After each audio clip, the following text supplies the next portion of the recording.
And now they're discussing which countries have the right, and which countries have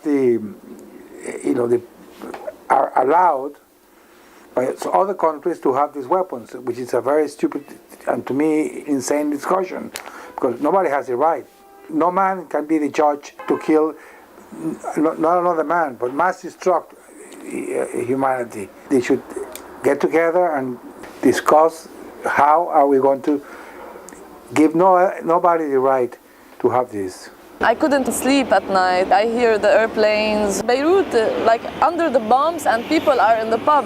You just continue living. Like you have fear for 1 second, 1 day, 2 days. So when I think about a nuclear bomb, I think it's weird because we're used to all this like on and off, you know?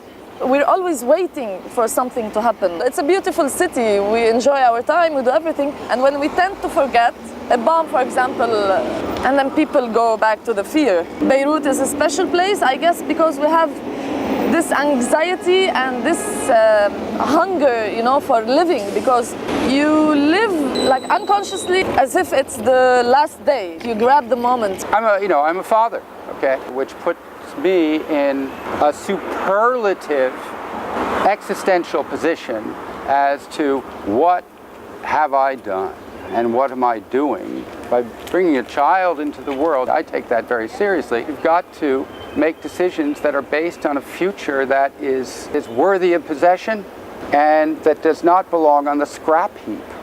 Whenever I think of nuclear weapons, one of the first things that comes to my mind is a quote by the American jazz saxophone player Dexter Gordon. He said that in nuclear war, all men are cremated equal.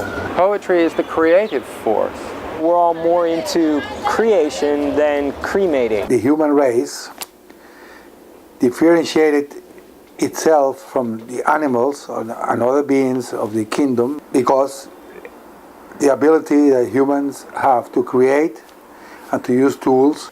These weapons have become more and more sophisticated and dangerous, now totally out of hand. The first tools were tools that men invented to eat. Technology has improved a great deal. It has worked for the betterment of humankind, but this dark side, which is the weapons, it has to be curtailed to fulfill the needs of human beings, and definitely the need of this arms race, extreme power and extreme domination over other human beings is a need that we have invented and created.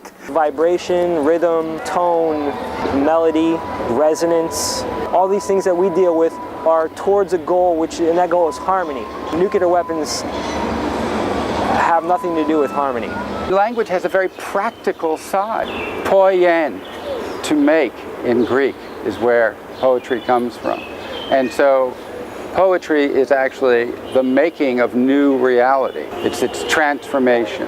The sound that comes from an explosion of a nuclear weapon makes a break in that unity. Then you have the radiation. That too affects all of nature and humankind in an adverse way. It's not contributing to the harmony of what is going on here. Think about what is a tool and what is a weapon, and promote tools that will be very smart for the future of the human race. The spoken word is the product of phonemic parcels. The bomb, for example, is, and the word and language are at the opposite end of the spectrum, because one is the chemical integration. Language is the main instrument of evolution. We are nature. Language is the thought of the earth. It's formulation. Modern science is realizing this. Ancient texts say this. Sound is in the body. We have the rhythm of our heart. This is why we can enjoy music, and it moves us. Nuclear destruction, which is the disintegration of everything that has been integrated. It causes things to vanish.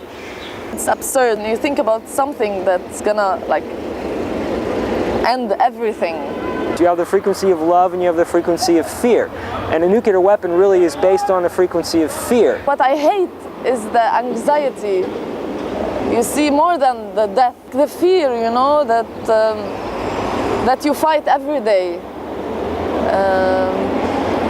That you convince yourself that this is normal, like we're living a normal life or whatever, but in fact it's not normal. Human life is the product of years and years and years of integration. This makes also like the future like a question. When you want to work, when you want to do, the game is like very big, you know?